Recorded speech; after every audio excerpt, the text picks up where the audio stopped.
O Renascido, por Jeremias Alves Pires.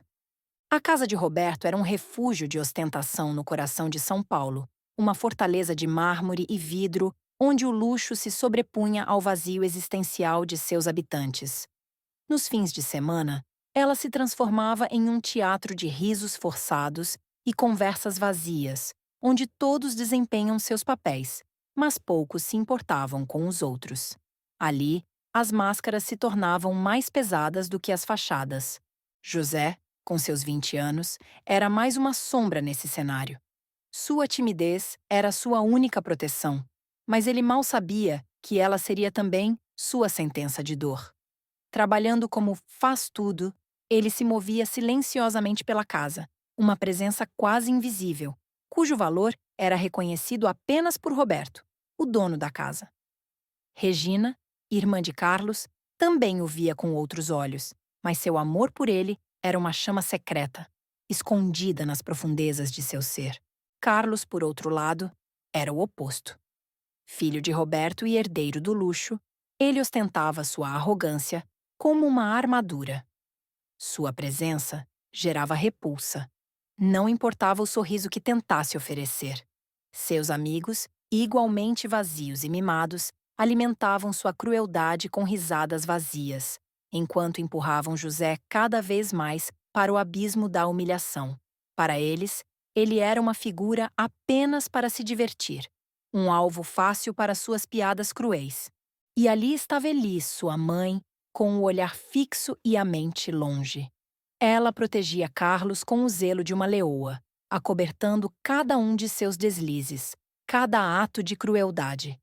Para ela, seu filho era uma extensão de si mesma, e o mundo se resumia a manter a aparência de perfeição. Nunca ousava contrariá-lo, pois sua missão era preservar o que ela acreditava ser a sua família ideal. O sofrimento dos outros não passava de ruído em seu mundo impecável. Naquela noite, a festa se desenrolava como sempre, risadas altas, copos tilintando e música que abafava qualquer protesto. José, um espectador silencioso, se movia entre os convidados, seu olhar perdido nas cores distorcidas das luzes e nas sombras que se alongavam pelas paredes da casa. Mas dentro de seu peito, algo começava a se quebrar. Uma fúria silenciosa, crescente, alimentada pela dor de uma vida que parecia sempre estar ao lado, mas nunca nela. Ele apenas queria ser visto, amado, aceito. Mas o destino, impiedoso, preparava-lhe um fim cruel, uma queda da qual não havia retorno. O calor do churrasco se espalhava como um peso no ar, abafando os murmúrios das conversas e os risos forçados. José caminhava entre os convidados, como uma sombra silenciosa, seu olhar perdido nas cores dançantes das garrafas de cerveja, tentando se agarrar a algum fragmento de conforto, como quem busca um alento num deserto de indiferença. Ele não era mais que um espectador da sua própria vida, um ser invisível àqueles que se divertiam à sua volta.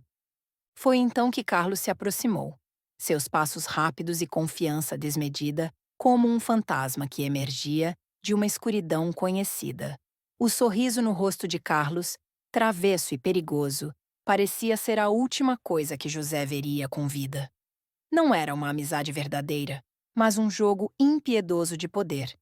E José, como sempre, era o alvo. Carlos ergueu a máscara de caveira diante do rosto de José, com um movimento fluido, tão repentino quanto um raio. O som de sua risada, como uma risada distante e cruel, cortou o ar. Mas José já não ouvia nada.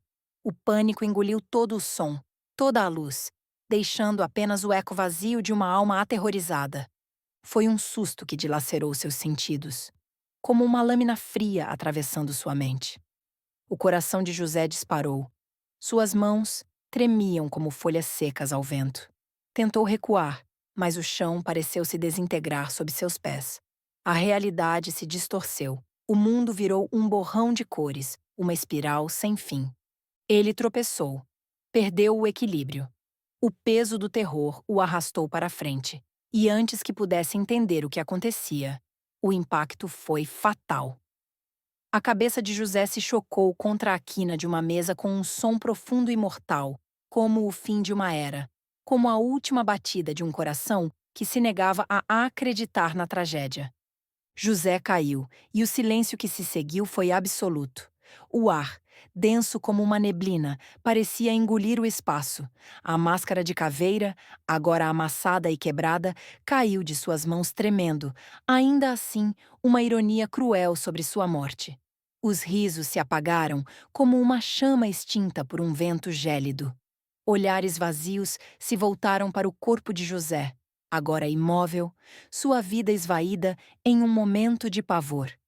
Carlos ficou ali, parado, com o sorriso congelado no rosto, como se a realidade tivesse se rasgado diante dele. A máscara que ele usava, agora caída ao lado de José, parecia mais um símbolo do próprio fim. Um fim que ele não sabia que havia causado, mas que estava diante de seus olhos, inescapável. José não respirava mais. O mundo que por um momento parecia suportável, agora se dissipa como o último vestígio de um sonho. E todos ali, tão ocupados com sua diversão, não perceberam que o riso deles fora o último som que José ouvira antes de sucumbir à escuridão. O peso da tragédia pairava sobre o casarão como uma tempestade prestes a desabar. O corpo de José, agora coberto por um lençol branco, havia sido levado para a sala de estar, onde o silêncio só era quebrado pelos soluços de Regina e pelos sussurros nervosos que ecoavam entre os convidados. O cheiro de carne assada e o eco distante da música, que ainda tocava no quintal, contrastavam cruelmente com o horror do momento. Roberto estava sentado à cabeceira da mesa, as mãos tremendo enquanto passava os dedos pelos cabelos grisalhos. Seu olhar estava fixo no chão, tentando processar o que acabara de acontecer. Elis, ao lado dele, mantinha a postura rígida, mas seus olhos entregavam o pânico. Carlos estava de pé, encostado em uma das paredes, com os braços cruzados, tentando esconder a inquietação que o devorava por dentro. Ele não falava. Apenas olhava para a máscara de caveira largada no chão, agora transformada em símbolo de sua culpa. Precisamos decidir o que fazer. Murmurou Alice, quebrando o silêncio. Sua voz estava baixa, mas firme, como se estivesse resoluta a controlar a situação. Isso. Isso não pode sair daqui. Como assim, mãe? Regina se levantou de repente, os olhos vermelhos de tanto chorar. José está morto. Ele morreu por causa do Carlos. Você acha que dá para simplesmente varrer isso para debaixo do tapete? Regina, abaixe o tom. Retrucou Alice, quase sibilando. Você não entende a gravidade disso? Se dissermos a verdade, seu irmão pode acabar preso. É isso que você quer? Ele matou o José. A voz de Regina quebrou, carregada de indignação e dor. Ele o assustou com aquela máscara estúpida e o José caiu. Isso não foi um acidente, foi culpa dele. Foi uma brincadeira, Regina. Carlos finalmente falou, mas sua voz estava hesitante, carregada de medo e autopiedade. Eu não sabia que ele ia cair. Não foi minha intenção. Intenção ou não, ele está morto, Carlos. Regina gritou, e lágrimas quentes desceram por seu rosto. Chega! Roberto bateu na mesa, sua voz grave ecoando pela sala. Todos se calaram, o peso de sua autoridade se impondo. Não adianta discutir. O que aconteceu, aconteceu. E agora precisamos proteger nossa família. Regina olhou para o pai com incredulidade. Você está do lado dele? Não é sobre lados, Regina. É sobre manter isso longe da polícia e da mídia. Imagine o que vão dizer, o que vão fazer. Nossa família seria destruída. E a mãe do José? E a consciência de vocês? Regina estava em choque. Vocês são monstros. Regina, pare de drama. Eles cruzou os braços. A mãe do José é uma desconhecida, ninguém sabe quem ela é. E não podemos nos dar ao luxo de arruinar nossas vidas por algo que foi um acidente. Roberto respirou fundo e lançou um olhar pesado para Carlos. A partir de agora, ninguém mais fala sobre isso. O José escorregou, foi um acidente. Estamos entendidos? Regina sentiu o chão sumir sob seus pés. Eles realmente estavam dispostos a transformar a verdade em uma mentira para proteger Carlos, e isso a enojava profundamente. Olhou para o corpo de José e sussurrou, como se ele pudesse ouvi-la. Me perdoe, José. A sala onde o velório acontecia era pequena e abafada, iluminada apenas por velas espalhadas pelos cantos. As chamas tremulavam ao menor sopro de ar, projetando sombras que dançavam nas paredes como espíritos inquietos. O corpo de José estava em um caixão simples, no centro do ambiente, cercado por flores já começando a murchar. O cheiro doce e enjoativo das pétalas misturava-se com o odor da morte, formando uma atmosfera sufocante. Roberto, Elis, Carlos e Regina estavam ali, parados como estátuas, tentando processar a tragédia. O relógio antigo na parede fazia um tic-tac insistente, cada batida soando como o prelúdio de algo terrível. Poucos amigos e vizinhos ainda permaneciam, cochichando entre si. Mas, quando o sino de um campanário distante anunciou que a meia-noite havia chegado, todos os murmúrios cessaram. Um silêncio absoluto tomou conta do ambiente, como se o tempo houvesse parado. Foi então que a porta da sala se abriu com um rangido longo e doloroso, como o som de um grito contido. Todos os olhares se voltaram para a entrada. Lá estava ela. A mulher parecia ter saído de um pesadelo. Alta e magra, sua pele era pálida como cera, e seus olhos, fundos e negros, eram abismos que pareciam devorar a alma de quem ousasse encará-los. Vestia um longo vestido preto, rasgado nas bordas, que parecia flutuar levemente a cada passo, como se movido por uma brisa que ninguém mais sentia. Seu cabelo escorria como um véu negro até a cintura, emaranhado e úmido, com gotas de algo que parecia água ou sangue. Quem é ela? Murmurou um dos convidados com a voz trêmula. A mulher não respondeu. Seus pés descalços faziam um som seco ao tocar o chão de madeira, mas seu olhar estava fixo em José. Ela caminhou lentamente, como se carregasse o peso do mundo em seus ombros, até parar ao lado do caixão. Regina, paralisada, sussurrou. É a mãe dele. A mulher inclinou-se sobre o corpo de José, murmurando palavras numa língua antiga e incompreensível, como se entoasse uma prece ou maldição. O silêncio era tão profundo que os presentes quase podiam ouvir o som do sangue correndo em suas próprias veias. Então, ela ergueu a mão, mordeu a ponta do dedo até que o sangue começasse a escorrer. A visão era grotesca. A carne parecia abrir-se facilmente, como se o dedo fosse feito de cera. Ela mergulhou o dedo ensanguentado na testa fria de José e, com movimentos lentos e precisos, desenhou uma cruz invertida. O sangue parecia brilhar à luz das velas, pulsando como se tivesse vida própria. Ao terminar o símbolo, ela deu alguns passos para trás. Todos observavam, presos entre o horror e a incredulidade. Foi nesse momento que ela puxou uma faca fina e brilhante de dentro do vestido. Com um único movimento, cortou a própria garganta de orelha a orelha. O sangue jorrou como uma fonte macabra, uma quantidade absurda e impossível. A sala foi tomada por um jato quente e espesso, cobrindo o caixão, o chão e a família em questão de segundos. Roberto tentou proteger Elis, mas ambos ficaram encharcados. Carlos gritou e caiu para trás, escorregando no líquido viscoso.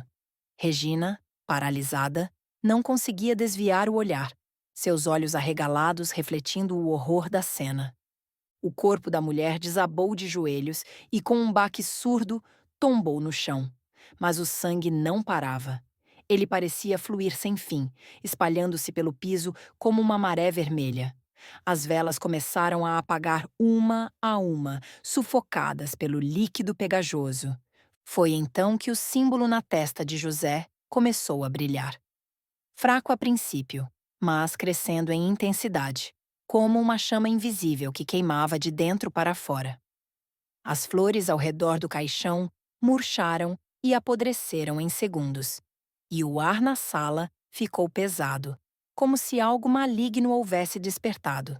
Quando o último lampejo do símbolo cessou, todos voltaram seus olhares para o corpo da mulher. O que restava ali era uma casca vazia. Sua pele, antes pálida, agora estava ressecada e cinzenta, colada aos ossos, como se todo o sangue e a vida tivessem sido drenados. Não havia uma gota de sangue dentro dela. O relógio bateu o primeiro toque da meia-noite e a sala mergulhou na escuridão completa. 7 dias depois, todos tentavam seguir em frente, fingindo que nada havia acontecido. Carlos foi o primeiro a se desligar do ocorrido. Não sentia remorso, nem medo. Guardou a máscara de caveira como um troféu, um símbolo do que ele via apenas como uma brincadeira que saiu do controle. Para ele, José já era passado. Elis, por outro lado, estava à deriva. Não conseguia aceitar que seu filho fosse um monstro incapaz de sentir culpa. Precisava se convencer de que Carlos não tinha feito nada de errado. Mas os pesadelos não deixavam. No escuro da noite, via o rosto da mãe de José, pálido e manchado de sangue, sussurrando maldições incompreensíveis. Mesmo ao despertar, o terror permanecia. Sentia-se observada. Seguia-se um medo constante, irracional, como se aquela mulher ainda estivesse à espreita, esperando o momento certo para arrastá-la para o inferno. Roberto, sempre prático, tentava manter a vida nos trilhos. Concentrou-se nos negócios, afastando qualquer pensamento sobre aquela noite macabra. Não tinha tempo para remorsos ou superstições. O que o irritava de verdade era o dinheiro que precisou gastar para garantir o silêncio de todos. Pagou os amigos de Carlos, pagou os coveiros para enterrarem José às pressas, sob o manto da madrugada. Ele queria esquecer, apagar qualquer vestígio daquela vergonha. A única que realmente sofria era Regina. Para ela, José não era apenas um empregado ou um desafortunado. Ele era alguém especial.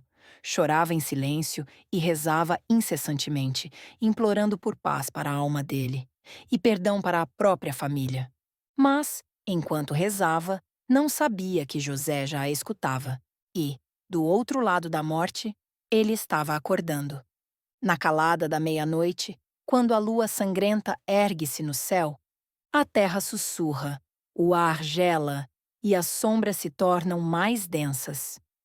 O silêncio da tumba é quebrado por um suspiro antigo, como um lamento que rasga o véu entre a vida e a morte. Mãe Sangue se ajoelha sobre a terra fria, suas mãos pálidas como a morte, tocando o solo sagrado. O vento uiva, os galhos das árvores balançam como dedos ossudos, e com um murmúrio que se perde no tempo, ela começa seu ritual. Levanta-te, filho meu, da escuridão onde repousas. Sua voz é um sussurro que atravessa o abismo, um feitiço antigo, banhado em sangue e dor.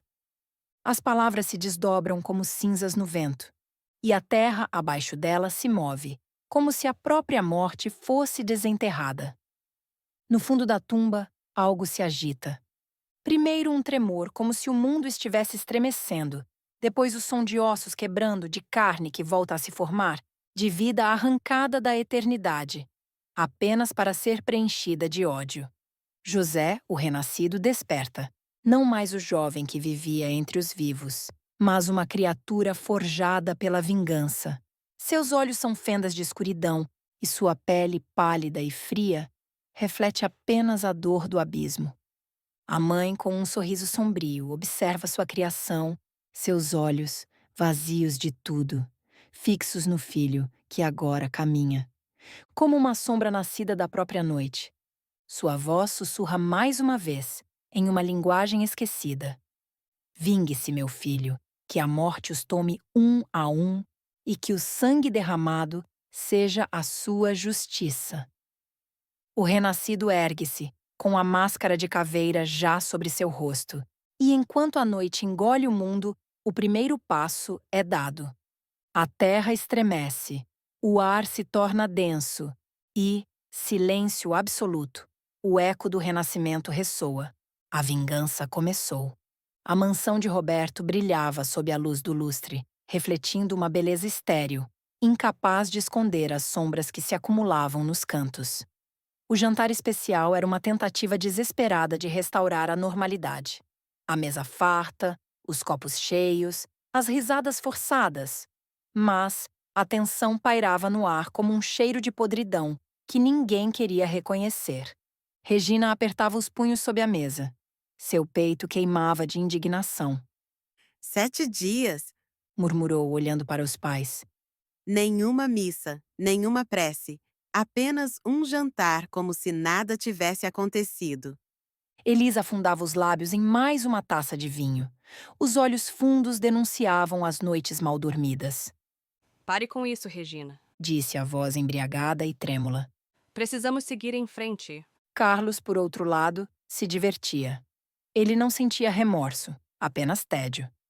Vou animar isso aqui. Anunciou, levantando-se. Onde está minha máscara? Ele subiu as escadas com passos confiantes, mas ao entrar em seu quarto, sentiu um leve calafrio. As sombras se alongavam de maneira estranha, e o ar estava mais frio do que deveria. Ele abriu a gaveta da cômoda, revirou o armário, jogou travesseiros ao chão. Nada. O que diabos? Sussurrou, franzindo a testa. Eu a deixei aqui. De volta ao jantar, a tensão se dissipava aos poucos. Copos tilintavam, risadas vazias preenchiam o salão, até que... As luzes piscaram. Mas que droga foi essa? Perguntou um dos amigos de Carlos, erguendo uma sobrancelha. O som da eletricidade zunindo fez o ambiente estremecer. Um sopro frio percorreu a mesa, apagando sorrisos e congelando os dedos sobre os talheres. Carlos, já começou a palhaçada. Zombou outro, rindo nervoso. As luzes piscaram de novo. Dessa vez ficaram apagadas por um segundo mais longo. No cântico sombrio que se ergueu, as palavras não eram compreensíveis, mas carregavam dor, luto e vingança. Um ruído rastejante ecoou das paredes, como se algo arranhasse os tijolos por dentro. Mãe Sangue gargalhou. Um som agudo, quebradiço, como vidro estalando sob uma mão trêmula. O ar ficou pesado, e o gosto de ferro se espalhou na boca dos convidados. As luzes se apagaram por um instante. Quando voltaram, ele estava lá. Uma silhueta sombria, alta e encurvada, com a máscara de caveira reluzindo sob a luz fraca. A roupa estava em frangalhos, suja de terra, e a pele, pálida como a de um morto. Ah, Carlos. Muito bom. Um dos amigos zombou, soltando uma risada nervosa. Você pode tirar essa pose de filme de terror, né? Ele virou de costas. Regina sentiu o estômago despencar. O renascido ergueu uma das mãos pálidas e agarrou a cabeça do rapaz. Por um instante, o tempo pareceu parar. Depois, um estalo. Alto, seco, final. Os olhos do jovem se arregalaram e um som gorgolejante escapou de sua garganta antes de seu corpo desabar, inerte. Silêncio absoluto. E então, os gritos. A confusão explodiu. Cadeiras se arrastaram. Taças se espatifaram no chão. Alguém tropeçou nos pés da cadeira, caindo com um baque surdo. Corre! Berrou um dos convidados. Todos corriam tropeçando uns nos outros, fugindo da criatura que acreditavam ser Carlos. Até que... Carlos está aqui! Alguém gritou do outro lado da sala. E naquele instante, a verdade se fez insuportável. A risada de Mãe Sangue ecoou novamente, como um presságio do horror que viria a seguir. A noite da caçada havia começado. O casarão estava selado, como se o próprio inferno houvesse trancado suas portas. Nenhuma saída, nenhuma escapatória. Os gritos de pavor ecoavam pelos corredores, mas ninguém viria em socorro.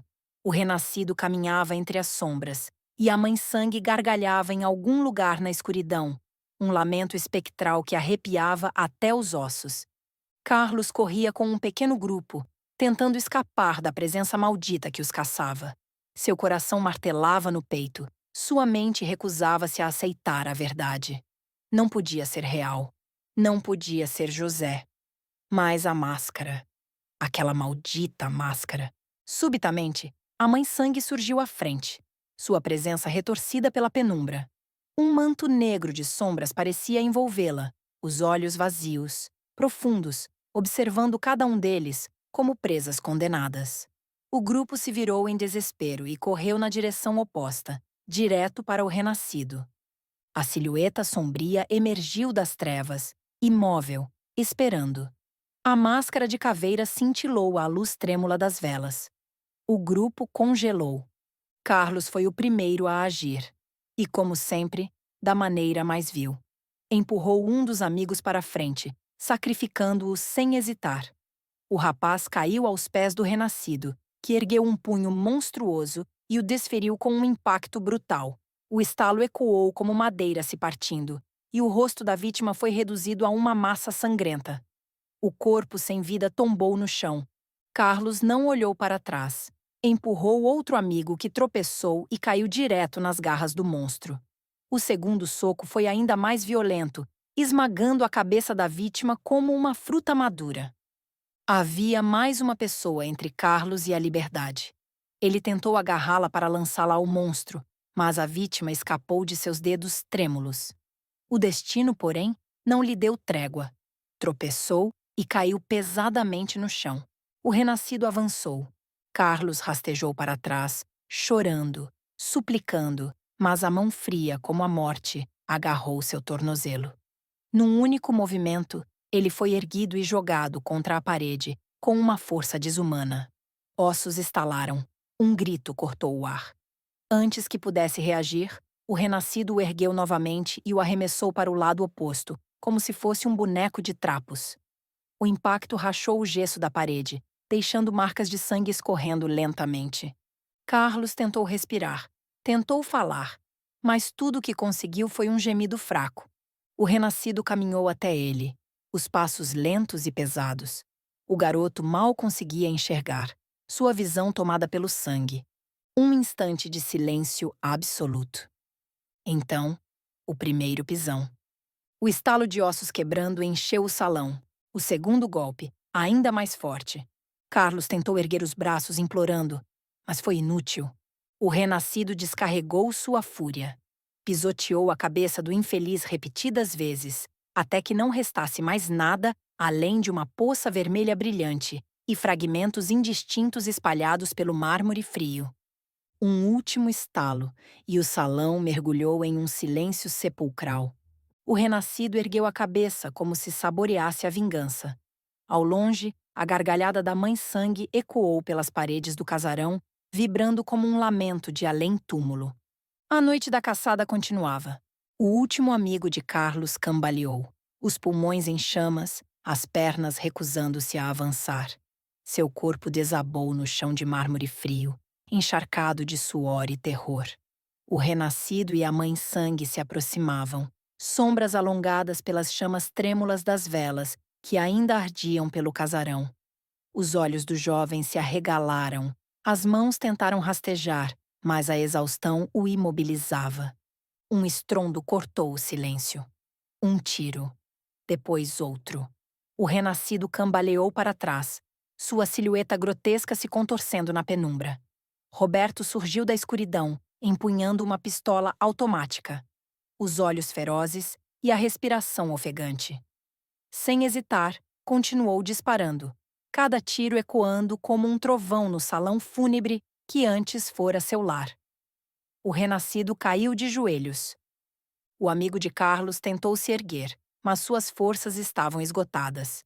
Em um último ato de esperança, rastejou até Roberto, os dedos tremendo ao agarrarem a barra da calça do homem. Sua boca se abriu, mas nenhuma súplica saiu. Apenas um soluço engasgado de puro desespero. O renascido se ergueu novamente. Dessa vez, as balas não o derrubaram. Roberto descarregou o pente inteiro. Cada tiro perfurava carne morta, mas não trazia nenhum efeito.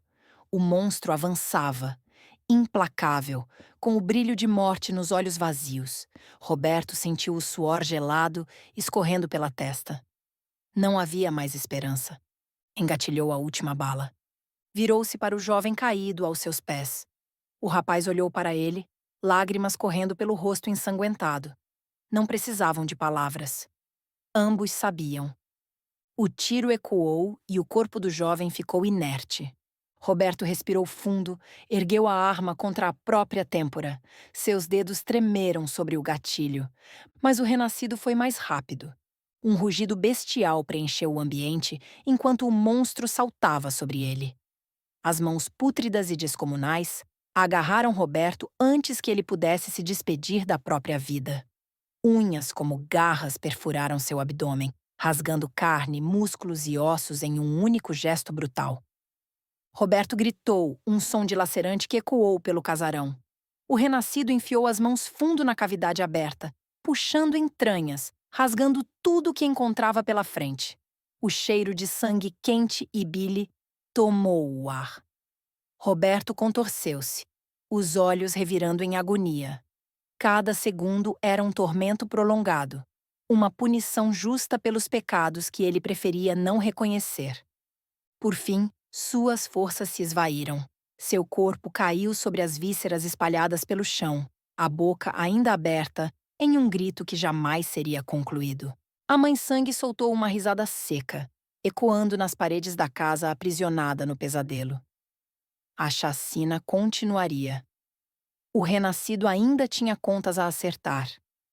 O renascido e mãe-sangue encontram Elise e Regina acuadas, presas contra a parede. O ar ao redor delas é pesado, saturado de um terror ancestral. O renascido ergue a mão, pronto para desferir o golpe fatal. Regina fecha os olhos esperando seu destino. Antes que o inevitável aconteça, Ellie se ajoelha, as mãos trêmulas erguidas em súplica. Me mate, mas deixe minha filha viver. Sua voz é um lamento, uma prece desesperada. Mãe-sangue sorri, um sorriso de trevas e presságios, mas antes que ela responda, Regina dá um passo à frente. Seu corpo inteiro treme, mas sua voz sai firme. José, eu sinto muito. Me perdoe. Eu sempre fui apaixonada por você. O renascido hesita. A máscara oculta sua expressão, mas uma única lágrima escorre, traçando um caminho solitário pelo seu rosto pálido. O silêncio que se segue é mais aterrorizante que qualquer grito. Mãe-sangue observa a cena, sua forma espectral tremeluzindo, os olhos chamejantes com uma chama de entendimento. A lição foi aprendida. Sua voz ecoa, distante, sobrenatural. O mal será desfeito. Que tudo tenha um recomeço. Uma luz intensa preenche o ambiente. O mundo parece se dobrar sobre si mesmo. O tempo retrocede como uma maré que recua, apagando rastros de sangue e sofrimento. De repente, tudo está de volta ao dia fatídico do churrasco. O sol brilha, os risos enchem o ar. José está ali, vivo, caminhando pelo quintal. Carlos segura a máscara de caveira em suas mãos, pronto para executar sua pegadinha cruel. Antes que ele possa agir, Elisa avança tomada por uma súbita consciência do que está prestes a acontecer. Seu olhar é severo, e sua mão acerta o rosto do filho com um tapa forte e estalado. Chega, você vai virar homem. Sua voz carrega um peso que nunca teve antes. Carlos encara a mãe, atordoado. A máscara escorrega de suas mãos, caindo no chão com um baque surdo. Regina, sem hesitar, corre até José e, diante de todos, o puxa para um beijo apaixonado. O tempo, agora reescrito, segue um novo caminho. Onde o destino de José não é a morte, mas o amor e a redenção.